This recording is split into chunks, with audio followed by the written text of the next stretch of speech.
Hati Hani tergerak saat mendengar itu, dan dia segera terbang keluar dari formasi yang baru saja dia buat sebagai seberkas cahaya biru. Cahaya biru kemudian melintas di matanya saat dia menatap binatang iblis itu dengan seksama melalui lapisan kabut putih tebal. Setelah naik ke ketinggian lebih dari 300 kaki, binatang iblis itu berhenti dan melihat ke langit. Tiba-tiba suara tumpul terdengar dari lubang hidungnya, dan cahaya biru mulai berkedip dengan keras di seluruh tubuhnya. Pada saat yang sama, hembusan angin iblis abu-abu menyapu sekelilingnya, menyembunyikan tubuhnya di dalamnya. Ekspresi Hani berubah sedikit saat melihat itu.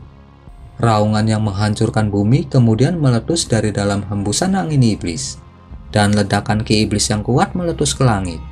Binatang langit tak berujung tampaknya telah melepaskan beberapa jenis teknik rahasia yang telah membuat tubuhnya membengkak secara drastis hingga beberapa kali ukuran aslinya. Itu menempatkan ki iblisnya sebagai binatang iblis kelas 8 pada tampilan penuh. Dalam rentang nafas, guntur tiba-tiba meledak di langit tak berawan. Segera setelah itu, angin kencang menyapu dalam radius ribuan kilometer saat awan gelap muncul dari udara tipis, memberikan tampilan langit yang sangat gelap dan menyeramkan. Pada saat yang sama, hujan mulai turun di tengah gemuruh petir. Hani tidak bisa membantu tetapi mendecakkan lidahnya dengan heran saat melihat itu. Sejauh yang dia sadari, tanah tandus ini dikenal sebagai tanah mati karena selalu merupakan tempat yang sangat kering. Seringkali tanah ini tidak mengalami hujan selama beberapa dekade. Namun begitu binatang langit tak berujung melepaskan ki iblisnya, iklim di sini telah sepenuhnya berubah. Tampaknya kesengsaraan petir tahap metamorfosisnya benar-benar bukan sesuatu yang bisa dicemooh. Awan gelap di udara sebelumnya runtuh dan melonjak drastis saat busur petir setebal lengan manusia muncul di awan gelap. Setiap kilatan petir diikuti oleh guntur yang menakjubkan. Serangkaian jaring petir besar secara bertahap terbentuk. Hani mengerutkan bibirnya dan menyipitkan matanya saat dia melihat dari bawah. Tepat pada saat ini, binatang iblis dalam formasi melepaskan raungan dahsyat. Akibatnya, angin iblis abu-abu menjadi beberapa kali lebih kuat, berubah menjadi badai putih keabu-abuan yang naik langsung ke langit, seolah-olah mengancam untuk terjun ke awan gelap dan memusnahkan petir di dalamnya. Ledakan gemuruh meletus saat busur petir turun dari awan gelap seperti pedang raksasa langsung menghantam puncak badai iblis. Cahaya perak menyala, dan badai putih keabu-abuan itu bergetar hebat sebelum terbelah di tengah. Petir dan badai menghilang bersamaan, dan sosok binatang iblis itu terungkap lagi. Pada saat ini, dia telah melingkarkan tubuhnya menjadi bola, dan penampilannya juga sedikit berbeda dari sebelumnya, karena dia telah menumbuhkan sepasang sayap berdaging ungu dan lengan hijau berotot di sisi tubuhnya. Hani menatapnya untuk waktu yang lama, tetapi masih tidak dapat menarik hubungan apapun antara binatang ini dan binatang roh surgawi legendaris. Binatang langit tak berujung menatap ke arah petir tebal di langit saat dia dengan lembut mengepakkan sayap ungu barunya. Dengan setiap kepakan sayapnya, bola ki iblis akan muncul di sekitarnya, dan tubuhnya benar-benar diselimuti oleh ki abu-abu dalam sekejap mata. Kilatan petir di langit tampaknya akhirnya mencapai titik di mana tidak ada jalan untuk kembali, dan busur petir yang masing-masing berukuran lebih dari 1 kaki turun dari atas di tengah guntur yang memekakan telinga. Petir jatuh dalam gelombang besar, menyelimuti seluruh area dalam radius lebih dari 5 km. Bahkan Hani yang menyaksikan tidak dibebaskan dari ruang lingkup sambaran petir. Hani menghembuskan nafas ringan saat dia membuat segel tangan. Petir tumpul meletus saat jaring petir keemasan muncul. Jaring itu kemudian meluas secara drastis, berubah menjadi jaring emas besar yang melindungi seluruh tubuh Hani di bawahnya. Sebuah busur petir berikutnya menyambar dari atas, di mana cahaya keemasan dan perak melintas sebelum langsung menghilang. Setelah sambaran petir itu, jaring emas itu bergetar dengan lembut, tetapi tidak terluka sama sekali. Hani tidak mempedulikan itu sambil terus menatap bola ki iblis putih keabu-abuan melalui mata menyipit. Meskipun dia telah tersapu dalam lingkup sambaran petir, sebagian besar busur petir masih menghantam Hani.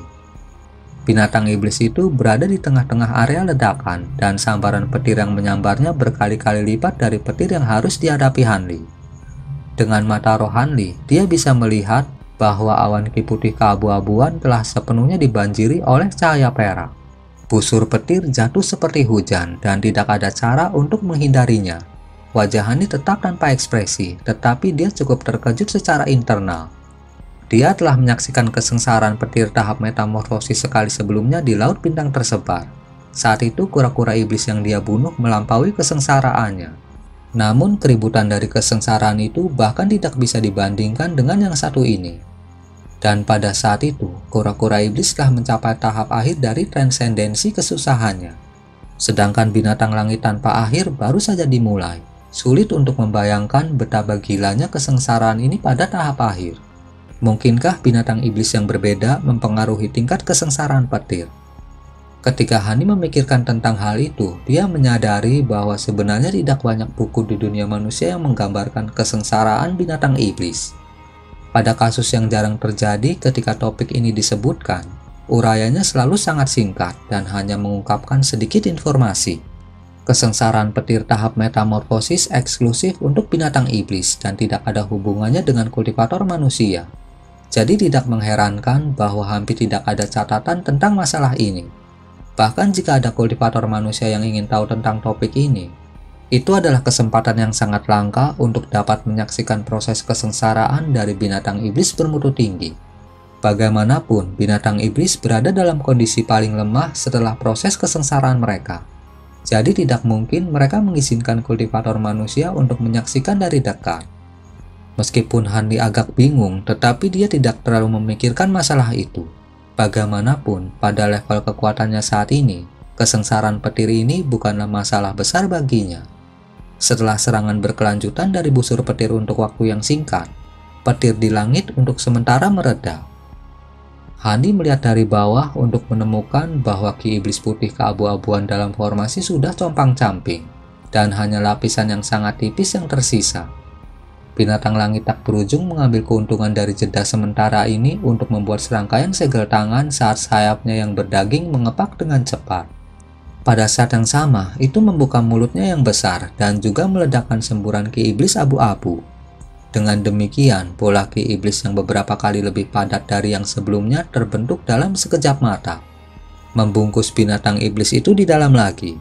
Ekspresi binatang langit tetap cukup tenang dan tidak bingung sedikit pun. Tampak seolah-olah sudah mengantisipasi keganasan kesengsaraan petir ini. Senyum tipis muncul di wajah Hani saat melihat itu. Tampaknya binatang iblis itu akan mampu menahan tahap awal kesengsaraan petir, jadi dia tidak perlu turun tangan dalam waktu dekat. Namun kesempatan yang telah diungkapkan kepadanya sebelumnya cukup penting. Jadi dia harus fokus dan memastikan dia tidak melewatkannya. Dengan pemikiran itu, Hani menepuk kantong penyimpanan yang tergantung di pinggangnya. Dan beberapa harta dengan warna berbeda segera melesat, mendarat di tanah di depan Hani dalam satu garis horizontal. Harta karun itu terdiri dari labu kuning, busur putih bersih, dan botol giok biru, yang semuanya merupakan harta karun. Pada saat ini, guntur keras kembali meledak di udara saat gelombang petir kedua datang dari atas. Kali ini, gelombang petir jelas jauh lebih padat daripada gelombang terakhir. Dan busur petir juga jauh lebih besar, sehingga menciptakan pemandangan yang bahkan lebih tangguh untuk dilihat. Setelah memanggil harta karun itu dari kantong penyimpanannya, Hani tidak lagi memperhatikan binatang langit tak berujung. Sebaliknya, dia duduk dengan kaki terlipat dan mata terpejam. Sepertinya dia telah mempersiapkan diri untuk tugas penting yang akan datang. 2 jam berlalu, dan binatang langit tak berujung mengalami 6 gelombang sambaran petir berturut-turut, yang masing-masing lebih menakutkan daripada gelombang sebelumnya. Ketika gelombang ketiga tiba, busur petir telah tumbuh hingga 5 kaki, dan mengalir turun seperti sungai cahaya perak. Bahkan pembatasan yang telah ditetapkan oleh Hani sebelumnya telah rusak di banyak tempat oleh gelombang petir itu. Sebaliknya, jaring yang terwujud dari petir surgawi penakluk iblis milik Hani tetap sama sekali tidak terluka, dan melindunginya dengan aman di dalam. Sementara itu, binatang langit tidak dapat menahan serangan yang dimulai dari gelombang keempat sambaran petir, dan terpaksa melepaskan teknik lain untuk memperbesar tubuhnya, membuatnya berukuran lebih dari 100 kaki. Ki iblis yang meletus dari mulutnya juga telah berubah dari warna putih keabu-abuan menjadi warna putih keperakan yang mirip dengan warna petir. Apa yang aneh tentang Ki iblis ini adalah ketika bersentuhan dengan petir yang jatuh dari atas, suara benturan logam terdengar.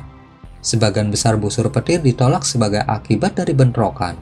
Jadi Ki Iblis hanya harus menahan kurang dari setengah dari petir yang diarahkan ke sana. Hanli awalnya duduk di tanah di bawah dengan mata tertutup. Namun dia bahkan tidak bisa membantu, tetapi membuka matanya dan melihat dengan heran. Baru kemudian dia menemukan bahwa Ki Iblis putih keperakan ini berkilauan dengan cahaya yang menusuk dan memberikan penampilan yang sangat dingin. Itu sepertinya ada hubungannya dengan intisari glasial yang kuberikan. Mungkinkah dia sudah menyempurnakan intisari glasial dalam waktu sesingkat itu? Hanli berpikir sendiri. Setelah mengusir Ki Iblis yang aneh ini, tekanan pada binatang langit tak berujung berkurang secara signifikan dan mampu menahan gelombang sambaran petir lainnya. Namun segera setelah gelombang ketujuh sambaran petir dimulai, ekspresi binatang iblis itu menjadi sangat serius dan tegang. Awan gelap di langit juga mulai melonjak dan meraung hebat, dan semua jaring petir besar di langit mulai turun serentak. Tiba-tiba seluruh langit diterangi oleh cahaya perak, dan petir yang memekakan telinga menenggelamkan semua suara di daerah sekitarnya. Seolah-olah tidak ada yang lain di dunia ini selain dari busur petir perak yang mempesona. Tepat pada saat itu, binatang langit tak berujung mentransmisikan suaranya ke Hanli. Rekan Taoisan, kesengsaraan petir di dunia manusia tampaknya lebih kuat dari yang saya harapkan. Saya hanya akan mampu menahan 2 gelombang sambaran petir sendiri. Jadi saya akan membutuhkan bantuan Anda untuk mengatasi 3 gelombang terakhir. Jangan khawatir rekan Taois, aku akan meminjamkan bantuanku saat waktunya tiba. Terima kasih Taoisan, saya tidak akan melupakan apa yang telah Anda lakukan untuk saya. Binatang langit sangat lega mendengar janji Hanli. Lagi pula dengan seorang kultivator hebat yang membantunya, dia harus mampu mengatasi kesengsaraan petir ini tidak peduli seberapa kuatnya itu. Jaring perak petir menyelimuti binatang iblis itu di bawah satu demi satu, dan busur petir yang tak terhitung jumlahnya meletus dari jaring bersamaan, menyerang Ki Iblis perak dengan sekuat tenaga. Meskipun sebagian besar petir telah ditolak oleh Ki Iblis, sisa busur yang menyelinap masih merupakan jumlah busur petir yang menakjubkan. Ki Iblis perak sedang dipangkas oleh busur pencahayaan pada tingkat yang dapat dilihat dengan mata telanjang. Dan mengikuti gelombang ketujuh sambaran petir, setengahnya telah diberantas. Namun tampaknya tidak ada akhir untuk Ki Iblis ini. Karena binatang langit tak berujung hanya meledakkan lebih banyak Ki Iblis putih keperakan keluar dari mulutnya setelah kesimpulan dari gelombang ketujuh. Pada saat ini, gelombang ke-8 sambaran petir tiba. Jaring petir yang berukuran 2 kali lipat dari yang ada di gelombang ke-7 mulai turun dengan kekuatan yang menghancurkan. Ledakan yang menghancurkan bumi meletus, dan permukaan Ki Iblis segera diwarnai keemasan saat bumi di sekitarnya mulai bergetar. Alis Hanli berkerut sedikit saat melihat petir yang menakutkan, tapi ekspresinya dengan cepat kembali normal.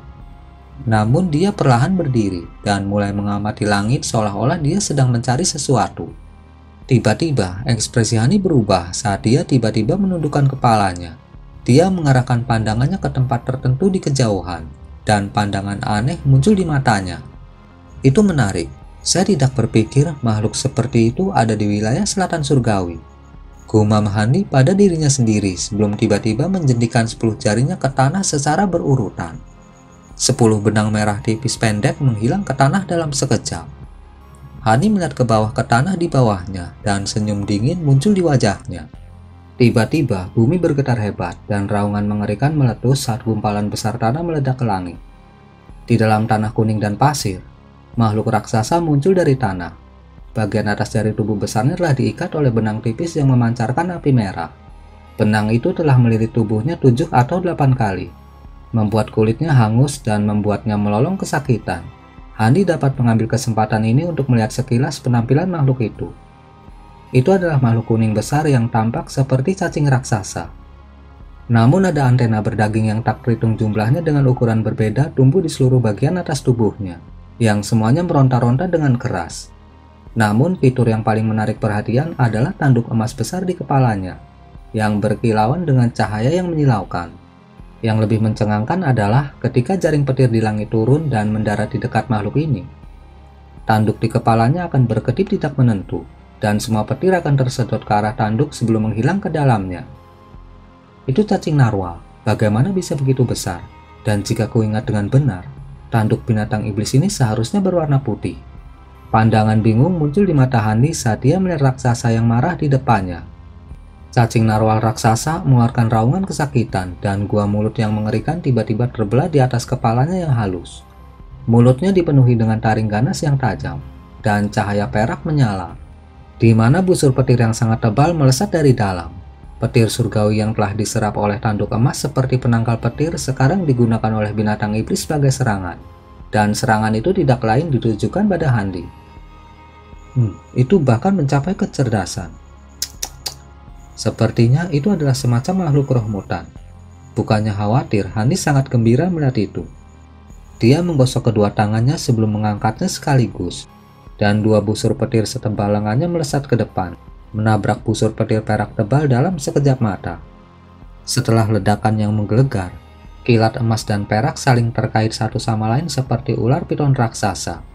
Busur tipis listrik terbang ke segala arah, dan bola petir meledak di antara Handi dan cacing besar, diikuti oleh menghilangnya semua petir. Cacing besar tampaknya menjadi lebih marah saat melihat itu. Cahaya gemerlap terpancar dari tanduk emas di kepalanya, menarik hamparan luas petir surgawi di dekatnya. Petir kemudian diserap ke tanduknya dalam hiruk pikuk, seolah-olah mengumpulkan kekuatan untuk persiapan serangan berikutnya. Namun Handi tiba-tiba terkekeh dingin sebelum membuka mulutnya. Sebuah pedang emas kecil terbang keluar dari dalam sebelum memanjang menjadi seberkas cahaya yang panjangnya kira-kira 10 kaki, meluncur langsung ke arah kepala cacing besar itu. Cacing itu tampaknya bisa mengenali itu sebagai serangan yang sangat kuat, dan cahaya kuning cemerlang terpancar dari tubuhnya saat dia mencoba menggeliat kembali di bawah tanah. Namun pedang api roh yang mengikat tubuhnya tiba-tiba berkedip dengan cahaya merah, dan tiba-tiba menebal untuk membentuk tali merah tua. Tali itu setebal batang pohon kecil, dan gelombang api melonjak dari tali, menelan sebagian besar tubuh cacing dalam sekejap.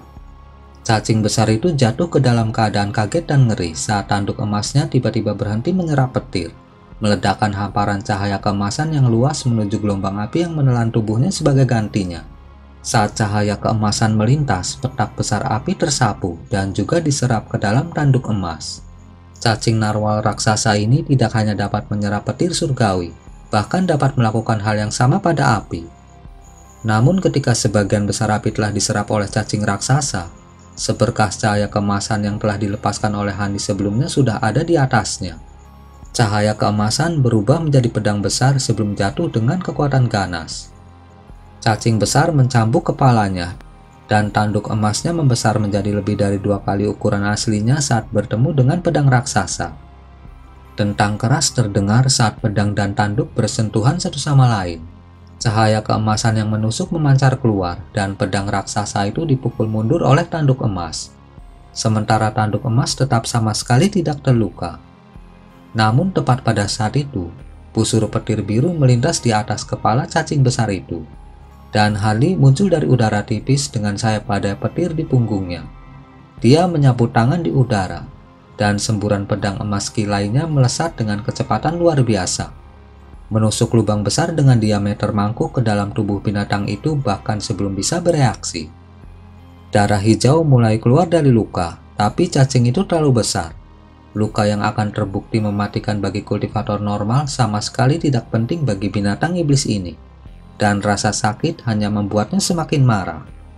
Cacing itu mengeluarkan raungan dahsyat saat antena di bagian atas tubuhnya menggeliat, sebelum berubah menjadi cambuk panjang yang tak terhitung jumlahnya yang menyapu langsung ke arah Handi di atas. Ekspresi Handi menjadi gelap saat dia segera membuat segel tangan.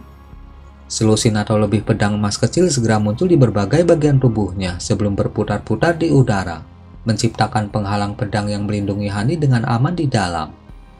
Begitu antena bersentuhan dengan penghalang pedang ini, mereka tercabik-cabik menjadi daging yang hancur bercampur dengan darah hijau, dan tidak satu pun dari mereka bisa mendekati Handi. Pada saat ini, Handi mulai melafalkan sesuatu dan menunjuk ke bawah. Selusin atau lebih pedang emas kecil di bawah bergetar, dan masing-masing dari mereka memanifestasikan 6 garis cahaya keemasan yang identik. Beberapa puluh kilatan cahaya yang dihasilkan kemudian menyapu ke bawah serentak atas perintah Handi.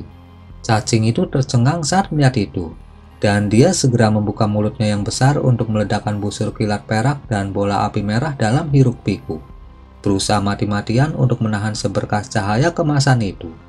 Gedebu keras terdengar secara berurutan, dan sebagian kecil dari garis cahaya keemasan dibasmi oleh busur petir dan bola api. Namun, sisanya berhasil menembus penghalang dan mencapai cacing dalam sekejap. Sebelum cacing besar itu bisa melakukan apapun, suara dering keras meletus saat garis cahaya keemasan bertemu, dan pedang emas yang panjangnya lebih dari 100 kaki terbentuk dalam sekejap mata.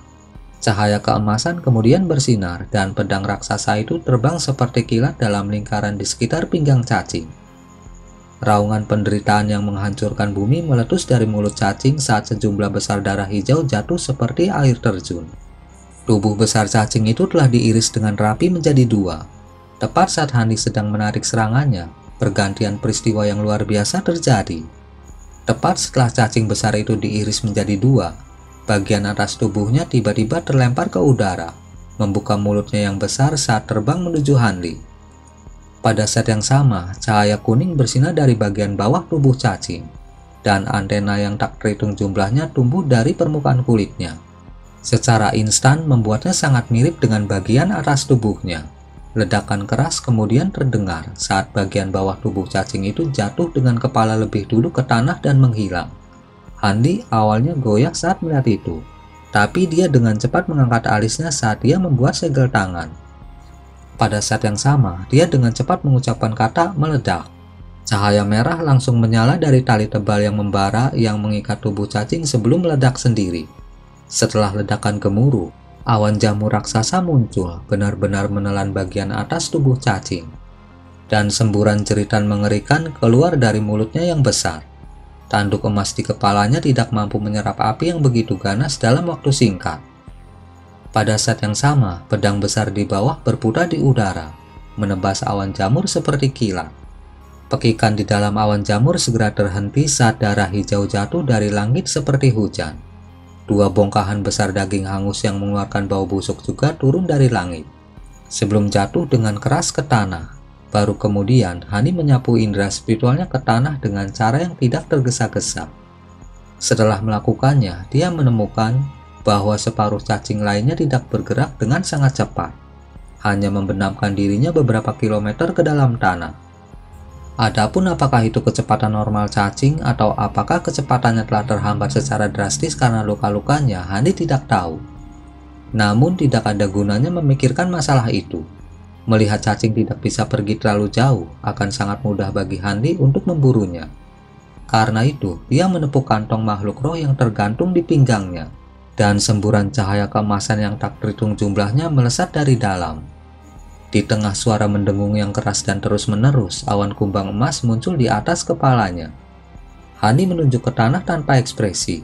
Awan kumbang segera terbang ke bawah, dan tepat ketika mereka akan melakukan kontak dengan tanah, mereka terpecah menjadi titik cahaya keemasan yang tak terhitung jumlahnya di tengah dentuman yang tumpul. Dan bintik-bintik cahaya keemasan itu semua menghilang ke dalam tanah di bawah.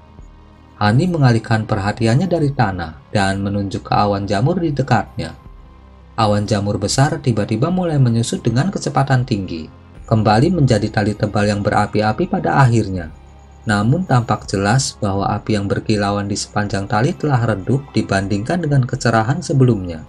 Hani melambaikan tangannya ke arah tali, dan cahaya yang menyala-nyala menyala saat itu terbelah menjadi 10 benang api tipis, yang masing-masing panjangnya sekitar 20 kaki dan dengan lembut melayang di udara. Hani membuka mulutnya untuk mengeluarkan semburan cahaya biru yang menyapu 10 benang roh api di dalamnya. Dia kemudian dengan lembut menghirup, dan benang roh api ditarik ke dalam mulutnya bersama dengan cahaya biru. Baru kemudian Hani melihat ke bawah ke tubuh hangus di tanah dengan alis berkerut, dan dia melambaikan tangan di udara. Garis cahaya keemasan terbang keluar dari bangkai hangus di bawah, melesat langsung ke arah Hani. Namun seberkas cahaya keemasan tiba-tiba terhenti ketika jaraknya hanya sekitar 10 kaki dari Hanli. Itu tidak lain adalah tanduk emas aneh di kepala cacing.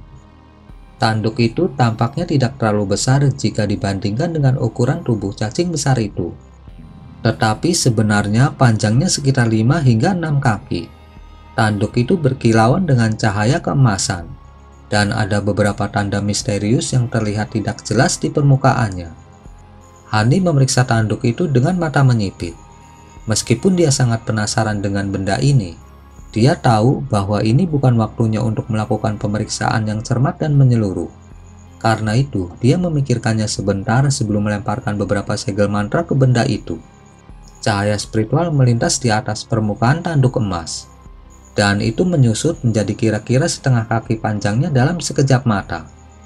Handi kemudian menempelkan jimat pembatasan ke tanduk emas dan meletakkannya ke dalam kotak kayu yang dia simpan ke dalam kantong penyimpanannya.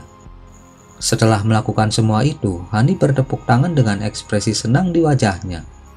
Tepat saat dia hendak mengalihkan perhatiannya ke arah kumbang pemakan emas, sebidang tanah tertentu yang berjarak lebih dari 5 km tiba-tiba mulai bergetar hebat. Separuh dari cacing besar yang lolos melesat keluar dari tanah, tapi ada titik cahaya keemasan yang tak terhitung jumlahnya di sekujur tubuhnya. Ada ribuan kumbang pemakan emas merangkak di seluruh kulitnya, dan mereka dengan cepat melahap tubuh cacing itu. Setengah dari cacing itu menjerit kesakitan saat tubuhnya yang besar jatuh dengan keras ke tanah, di mana dia berguling dan menggeliat mati-matian, mencoba untuk mengeluarkan kumbang dari tubuhnya. Namun kumbang emas tampaknya telah berakar di permukaan tubuhnya, dan terbukti tidak bisa disingkirkan. Mereka mulai merobek kulit keras di permukaan cacing sebelum dengan cepat menggeliat ke dalam tubuhnya. Akibatnya, cacing besar itu diserang oleh rasa sakit yang menyiksa yang tak dapat dijelaskan, seperti memiliki ribuan bilah kecil yang mengiris tubuhnya. Itu menjadi gila karena penderitaannya menggeliat ke tanah sebelum terbang ke udara berulang kali. Namun tidak peduli seberapa keras dia berjuang, itu tidak dapat melepaskan kumbang emas. Beberapa saat kemudian saat dia terbang ke udara dan kejang-kejang, tubuhnya tiba-tiba menjadi kaku sebelum jatuh ke tanah, di mana dia berbaring, benar-benar tidak bergerak. Handi menghela nafas tipis saat melihat itu, sebelum mengarahkan pandangannya ke arah binatang langit yang tak berujung. Busur petir surgawi masih terus jatuh ke langit di atas, dan sayap badai petir Handi juga berkedip tanpa henti dengan busur petir biru. Setiap jaring petir yang mendekat akan disingkirkan oleh sayap badai petir. Jadi tidak ada satupun dari mereka yang bisa bersentuhan dengan tubuh Handi. Dibandingkan dengan awal gelombang ke-8 sambaran petir, ada lebih sedikit jaring petir di langit. Binatang langit tak berujung akhirnya menahan gelombang ke-8 dengan sendirinya. Dan sepertinya sudah waktunya bagi Handi untuk turun tangan. Namun sebelum melakukannya, Handi buru-buru mengangkat kepalanya saat cahaya biru melintas di matanya. Dia menatap ke langit dengan tatapan tak berkedip yang intens, seolah-olah dia sedang mencari sesuatu. Ketika sambaran petir benar-benar berhenti, aroma harum yang aneh datang dari dalam awan gelap. Segera setelah itu, awan gelap berjatuhan dan melonjak, dan bulan purnama besar dengan tampilan lempengan giok tiba-tiba muncul. Bulan purnama sangat murni dan memancarkan cahaya putih yang redup. Aroma harum itu sepertinya juga terpancar dari bulan itu. Handi menarik nafas dalam-dalam setelah melihat itu, dan sayap badai di punggungnya mengepak dengan lembut saat dia tiba-tiba menghilang di tempat. Detik berikutnya, dia muncul di pembatasan tempat formasi dulu, lalu segera melambaikan tangan ke arah 3 harta karun di tanah di bawah. Labu, botol giok, dan mangkuk bundar segera terbang ke udara sebelum berputar di udara di atas kepala Handi. Tepat pada saat itu, bulan purnama di langit sedikit miring, dan semburan cahaya perak yang aneh dari bulan bersinar langsung ke arah binatang langit tak berujung. Aroma harum di udara menjadi lebih jelas saat lapisan cahaya berair yang beriak tiba-tiba muncul di permukaan bulan, seolah-olah ada sesuatu yang akan menetes dari bulan. Tubuh Handi segera bergoyang tanpa ragu-ragu saat dia naik ke langit sebagai seberkas cahaya biru dengan 3 harta karun sebagai pengiringnya. Pada saat ini, cairan putih sebesar kepalan tangan akhirnya menetes dari bulan. Namun segera setelah itu terlepas dari permukaan bulan, itu berubah menjadi titik cahaya putih, yang perlahan mengalir menuju binatang langit tak berujung di sepanjang sinar cahaya perak. Yang aneh adalah bahwa bintik-bintik cahaya itu hanya bisa ada di dalam sinar cahaya perak. Segera setelah mereka meninggalkan daerah itu dan melayang ke dunia luar, mereka akan segera lenyap. Bintik cahaya putih segera menghilang satu persatu setelah bersentuhan dengan tubuh binatang iblis itu. Binatang langit tak berujung berada dalam kondisi yang agak lemah dari menahan kesusahan petir.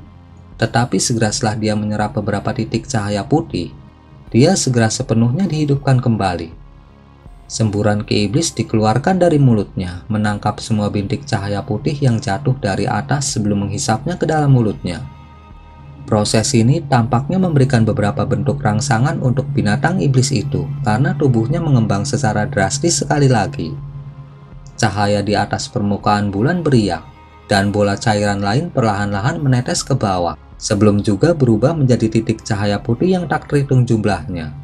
Pada saat ini, seberkas cahaya biru meluncur menuju bulan purnama di dalam awan gelap. Namun ketika itu masih lebih dari 1000 kaki jauhnya, cahaya perak di udara sekitarnya tiba-tiba berkedip, dan busur petir perak yang tak terhitung jumlahnya tiba-tiba muncul di dalam awan di tengah ledakan gemuruh yang keras. Busur petir perak menyala dengan liar saat mereka jatuh ke arah Handi secara bersamaan.